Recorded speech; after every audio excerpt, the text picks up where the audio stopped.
இதாண்டா bro wrestling story telling at its speak. SummerSlam main eventல Roman Reigns vs Seth ராலின்ஸ் match world சாம்பியன்ஷிப்க்கு மட்டும் இல்ல 10 வருஷத்துக்கு மேல போயிட்டு இருக்கிற ஐகானிக் ஷீல்ட் ரைவல்ரியோட முடிவுன்னு இந்த மேட்ச்ல பார்த்தோம். மேட்ச் எந்த அளவுக்கு ஒரு கிளாசிக்னா ரோமனோட மூவ்ஸை செத்னால ப்ரெடிக்ட் பண்ண முடியுது, செத் அடுத்து என்ன பண்ணுவாருன்னு ரோமனால ப்ரெடிக்ட் பண்ண முடியுது.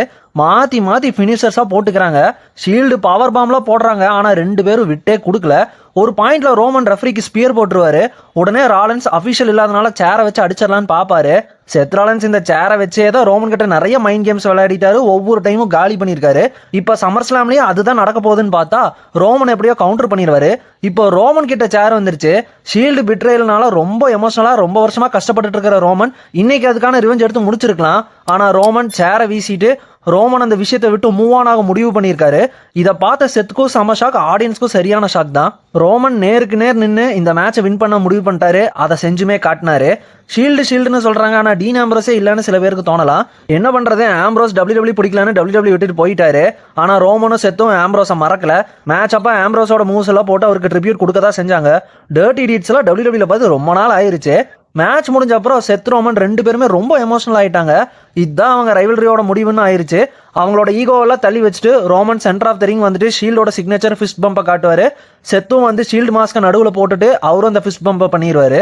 ஷீல்டு ஃபேக்ஷனுக்கு நிறைய ஃபேன்ஸ் இருக்காங்க. இவங்க ரைவல்ரி வச்சே WWE இவ்வளோ வருஷம் ஸ்டோர் லைன் கொண்டு போக முடிஞ்சது. இன்னைக்கு ஒரு கிளாசிக் மேட்சோட இந்த ஷீல்டோட பிரச்சனையை முடிச்சுட்டாங்க. கடைசியாக இப்போ ஒன்றும் சேர்ந்துட்டாங்க.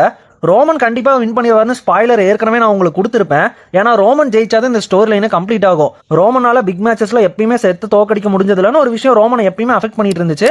இன்னைக்கு ரோமன் யாரோட ஹெல்ப் இல்லாமையும் ஏமாத்தாமையும் இந்த மேட்சை வின் பண்ணிட்டாரு.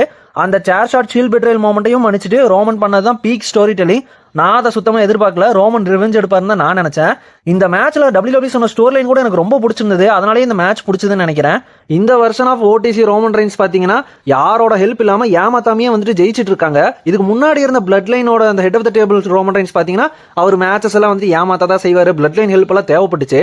இப்போ என்னதான் சில இடத்துல ஒரு வீக்காக காட்டியிருந்தா கூட மேட்சஸ்ல பார்த்தீங்கன்னா அவர் ஏமாத்தாம நான் யாருன்னு உங்களுக்கு ப்ரூவ் பண்ணி காட்டுறேன்னு பிளட் லைனுக்கும் சரி ஆடியன்ஸ்க்கும் சரி அவர் தான் வந்துட்டு OTC அப்படின்னு ப்ரூவ் பண்ணிட்டே இருக்காரு. இந்த மேட்ச் மட்டும் இல்லை, எனக்கு இந்த சம்மர் ஸ்லாம் ஈவெண்ட்டே ரொம்ப பிடிச்சது. ஆல்மோஸ்ட் எல்லா மேட்சஸுமே நல்லா தான் இருந்துச்சு. அந்த டேன் ஆசம் டாமினிக் மிஸ்டீரியோ அந்த மேட்ச்லாம் தான் சும்மா தேவையில்லாமல் மேட்ச் மாதிரி தோணுச்சு. ரோமன் செத் மேட்ச் பற்றி உங்கள் ஒப்பீனியனை கமெண்ட் பண்ணுங்கள். Talk show Tamil 2.0 Tamil WWE ஃபேன்ஸ்க்கான புது சேனல். சப்ஸ்கிரைப் பண்ணிக்கோங்க. Bye guys.